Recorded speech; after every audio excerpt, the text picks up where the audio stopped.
Hello, welcome to my channel. I think I'm gonna call it the SAX Hack.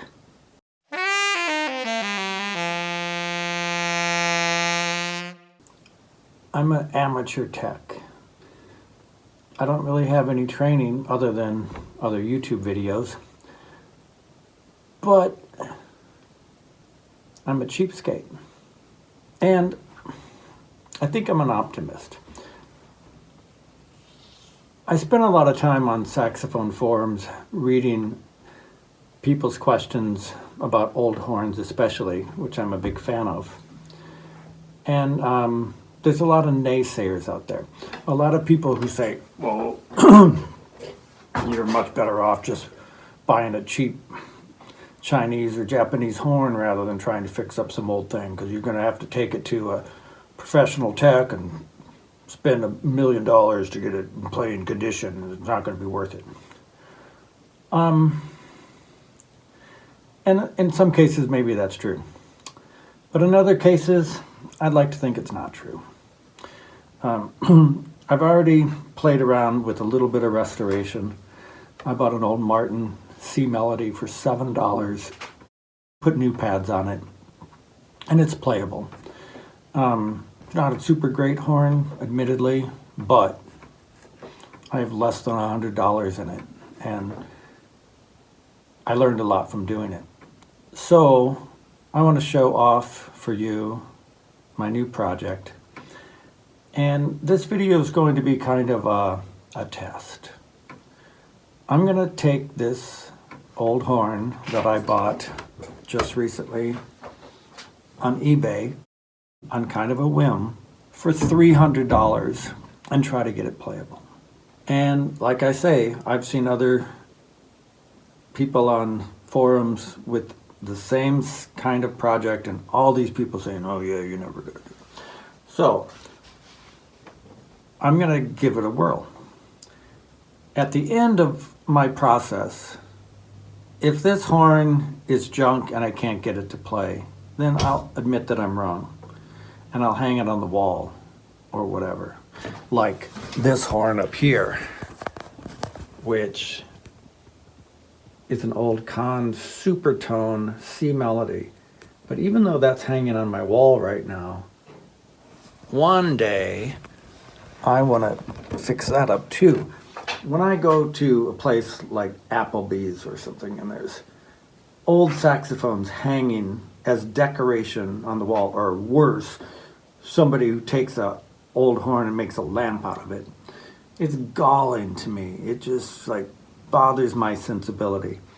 These things, even though they require work, have so much history and they still have so much life in them.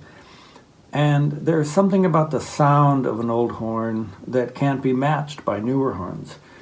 My main axe is a 1921 silver Con New Wonder. And I got a much newer King Zephyr tenor that plays beautifully, but I still keep going back to my Con, and I love the sound of it. So, anyways, let me introduce you to the project. What I have here is a Martin Committee I Handcraft, aka Skyline or Searchlight baritone sax.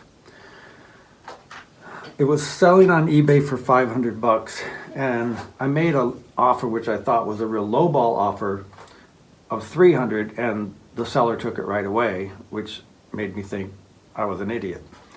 And maybe I am. That remains to be seen. So the horn is not pretty by any means. Look at the amount of dent here.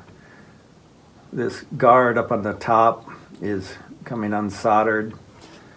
It is missing a post right down here where it took a big dent, and so these side Ks are right now hanging, and so I'm going to have to try to get that dent out get a post that will work and reattach those side keys. Another issue is that there's a pretty sizable dent right here. I'll maybe try to give you close-ups of some of these. But this dent has knocked the C and E flat keys out of alignment. If you look at the E flat key here, for example, it doesn't come close to closing because the post is pushed in so much. So that's going to need attention. There's other dents, you know, these ones in the bell. For one thing, I could just leave them. They're not going to really hurt anything, I don't think. And it's an old horn and they give it some character or whatever. But I could also take those out without too much trouble using a dent rod. That's easy enough. The pads are actually in pretty good shape and there's resonators. So this horn, as you see from the sticker here, belonged to the Iowa Public Schools. And that's part of the reason, undoubtedly, why it got battered so much. I forgot to mention one of the obvious flaws here. It is missing a neck.